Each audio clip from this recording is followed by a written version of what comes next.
हरितालिका व्रत की कथा सुने। पूजन करने के बाद सुने। सूत जी कहते हैं, मंदार की माला से जिन पार्वती जी का केश पास अलंकृत है और मुंडों की माला से जिन शिव जी की जटा अलंकृत है, जो पार्वती जी दिव्य वस्त्र धारण की है और जो शिव जी दिगंबर नंगे है, ऐसे श्री पार्वती जी तथा श्री शिव जी को प्रणाम करता हूँ। रमणीक कैलाश पर्वत के शिखर पर बैठी हुई श्री पार्वती जी कहती है कि हे महेश्वर, हमें कोई गुप्त व्रत या पूजन बताइए जो सब धर्मों से सरल हो, जिसमें परिश्रम भी कम करना पड़े लेकिन फल अधिक मिले। हे नाथ, यदि आप मुझ पर प्रसन्न हैं तो यह विधान बताइए। हे प्रभु, किस तप व्रत या दान से अधिक मध्य और अनंत रहित आप जैसे महाप्रभु हमको प्राप्त हुए हैं? शिव जी बोले, हे देवी सुनो, मैं तुमको एक व्रत जो मेरा सर्वस्व और छिपाने योग्य है, लेकिन तुम्हारे प्रेम के वशीभूत होकर मैं तुम्हें बतलाता हूँ। शिव जी ने कहा, भारतवर्ष में जैसे नक्षत्रों में चंद्रमा, ग्रहों में सूर्य, वर्णों में ब्राह्मण, देवताओं में विष्णु भगवान, नदियों में गंगा, पुराणों में महाभारत, वेदों में सामवेद और इंद्रियों में मन श्रेष्ठ है। सब पुराणों और वेदों का रत्न जिस तरह कहा गया है, मैं तुम्हें एक प्राचीन व्रत बतलाता हूँ। एकाग्र मन से सुनो। जिस व्रत के प्रभाव तुमने मेरा आधा आसन प्राप्त किया है, वह मैं तुमको बतलाऊंगा, क्योंकि तुम मेरी प्रेयसी हो। भादो पद मास में हास नक्षत्र से युक्त शुक्ल पक्ष की तृतीया तिथि को उसका अनुष्ठान मात्र करने से स्त्रियां सब पापों से मुक्त हो जाती है। हे देवी, तुमने आज से बहुत दिन पहले हिमालय पर्वत पर इस व्रत को किया था। यह वृत्तांत मैं तुमसे कहूँगा, बताऊँगा। पार्वती जी ने पूछा, हे नाथ, मैंने क्यों यह व्रत किया था? यह सब आपके मुख से सुनना चाहती हूँ। तो उसने बतलाया कि उत्तर की ओर एक बड़ा रमणीक और पर्वतों में श्रेष्ठ हिम नामक पर्वत है। उसके आसपास तरह तरह की भूमियाँ हैं, तरह तरह के वृक्ष उस पर फल लगे हुए हैं। नाना प्रकार के पक्षी और अनेक प्रकार के पशु उस पर निवास करते हैं। वहाँ पहुंचकर गंधर्वों के साथ बहुत से देवता, सिद्ध, चारण, पक्षीगण सर्वदा प्रसन्न मन से विचारते हैं। वहाँ पहुंचकर गंधर्व गाते हैं, अप्सराएं नाचती हैं। उस पर्वतराज के कितने ही शिखर ऐसे हैं कि जिनमें स्फटिक रत्न और वेदमणि आदि की खानें भरी हुई है। यह पर्वत ऊंचा तो इतना अधिक है कि मित्र के घर की तरह समझकर आकाश को स्पर्श किए रहता है। उसके समस्त शिखर सदैव हिम यानी बर्फ से आच्छादित रहते हैं और गंगा जल की ध्वनि सदा सुनाई देती रहती है।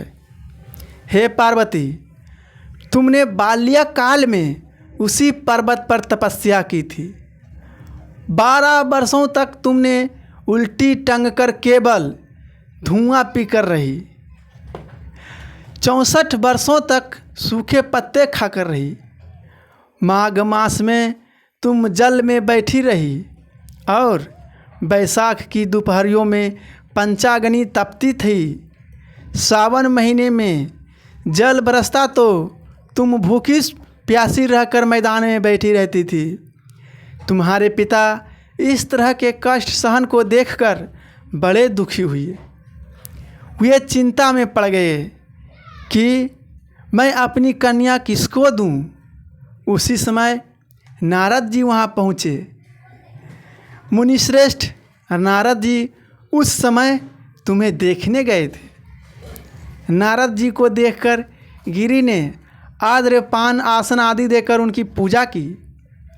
हिमवान बोले, हे स्वामिनी, आप किस लिए आए हैं? मेरा अहोभाग्य है, आपका आगमन मेरे लिए अच्छा है।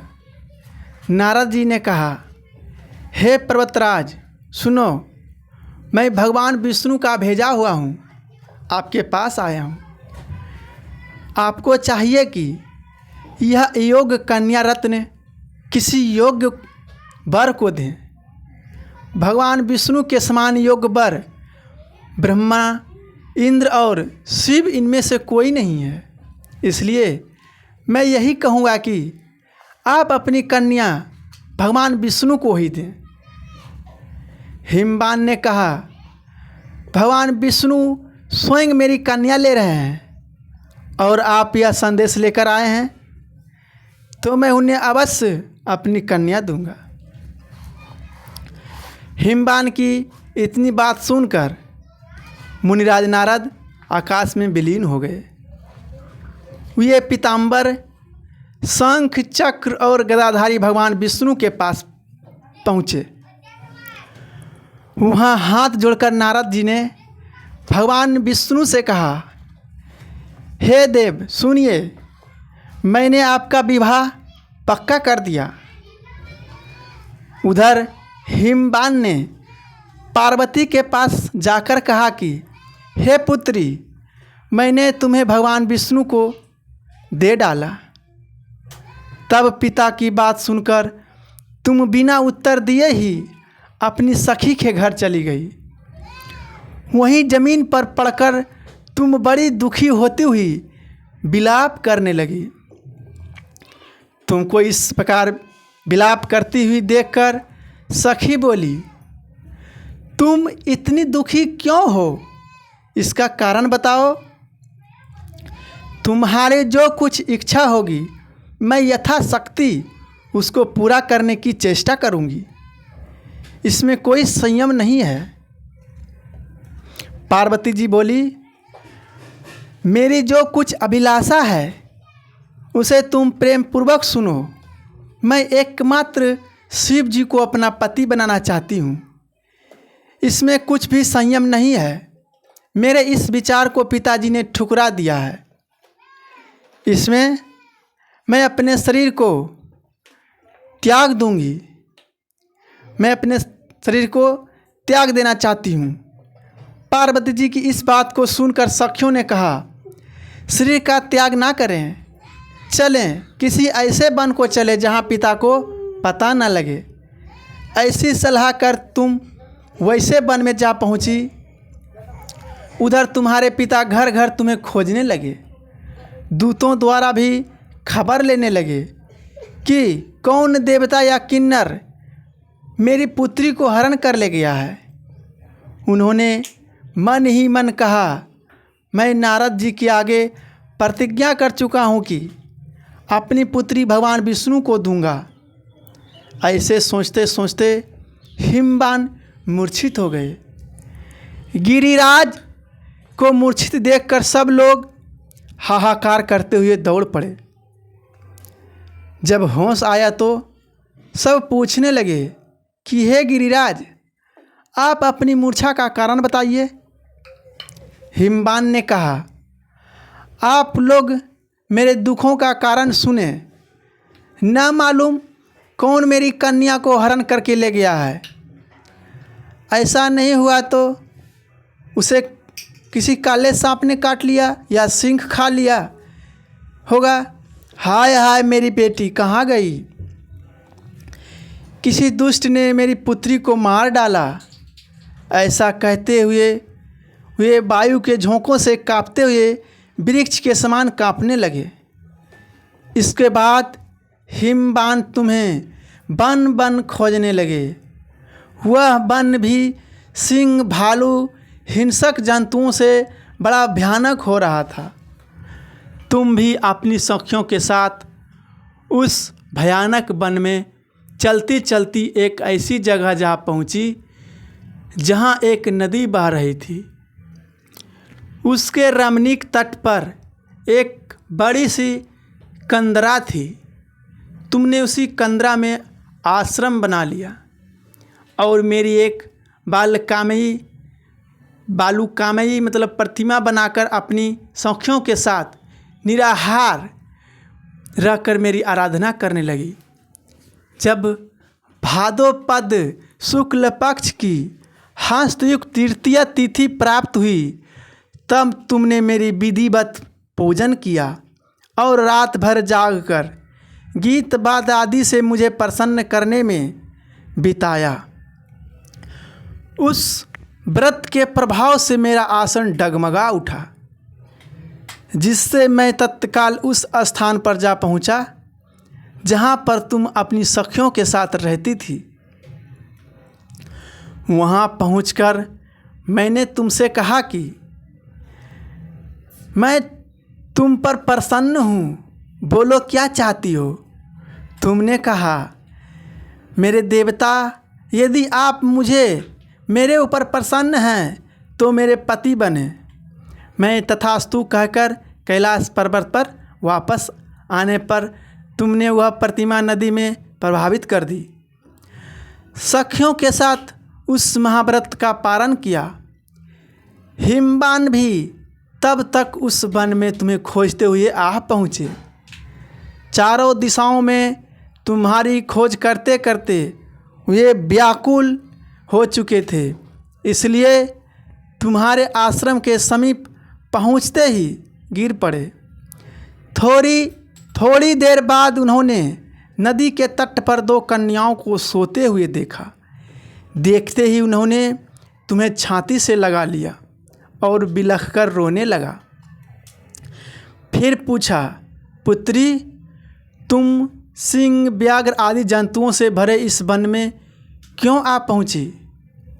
पार्वती जी ने उत्तर दिया, हे पिताजी, मैंने पहले ही अपने आप को शिव जी के हाथों सौंप दिया था। आपने मेरी बात टाल दी, इससे मैं यहाँ चली आई। हिमवान ने सांत्वता दी कि हे पुत्री, मैं तुम्हारी इच्छा के विरुद्ध कुछ नहीं करूँगा। वे तुम्हें अपने साथ लेकर घर गए और मेरे साथ तुम्हारा विवाह कर दिया।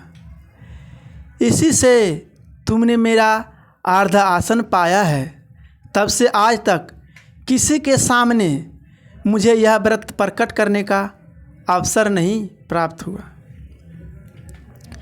देवी, हे देवी, मैं यह बताता हूँ कि इस व्रत का हरितालिका नाम क्यों पड़ा। तुमको सखिया हार ले गई थी, इसी से हरितालिका नाम पड़ा। पार्वती जी ने कहा, हे प्रभु, आपने नाम तो बताया, अब इसकी विधि भी बताइए। इसका क्या पुण्य है, क्या फल है, यह व्रत कौन करे। श्री शिव जी पार्वती जी से कहते हैं कि हे देवी, मैंने समस्त स्त्री जाति की भलाई के लिए यह उत्तम व्रत बतलाया है। जो स्त्री अपने सौभाग्य की रक्षा करना चाहती है वह यत्नपूर्वक इस व्रत को करे। इस तरह का व्रत त्यौहार का कहानी सुनने के लिए हमारे चैनल को सब्सक्राइब करें, लाइक करें, कमेंट करें और बेल आइकन को दबाना ना भूलें, जिससे हमारी नई वीडियो आप तक पहुंचता रहे। हर हर महादेव।